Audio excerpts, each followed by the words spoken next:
I would now wish to commend the judiciary for coming up with the idea of shared services. It's a novel idea.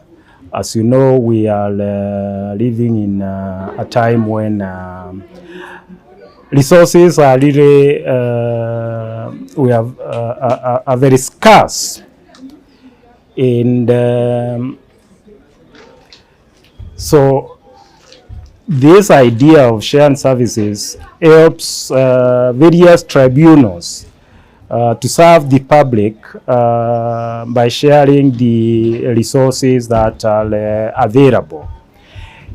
And it's I'm very excited that these services are now being extended to the western part of our country, here in Kisumu, in the spirit of the new constitution, where there is devolution and services are being taken closer to the people.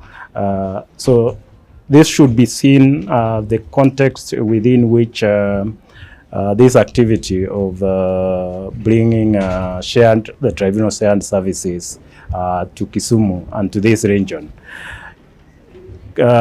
Citizens in this region will be able to come if they have an issue that they want to file with our tribunal in Nairobi.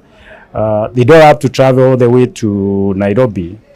In fact, even currently, one doesn't need to travel all the way to Nairobi to file cases, because you can file them through the e-filing system. But in the event that you have difficulties, then you can come here to Kisumu and you'll be assisted, and we'll be able to pick it up and deal with your case. Invariably, we operate under the 2002 Industrial Property Tribunal rules. And the method of filing cases, whether it is appeals or infringement cases or revocation proceedings, is by requests. And there are statutory forms which you will find under the rules. And those are the forms that you use for purposes of filing and also for purposes of responding to any case that is filed against you. And once a request is filed, we are then required, the secretary is required to serve the opposite party.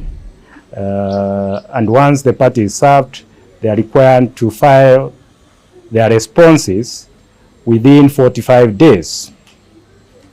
Now, after filing a response, it's usually called a reply or counter statement, unlike in ordinary courts where you find a defense. So the language used in our tribunal would be a reply or counter statement.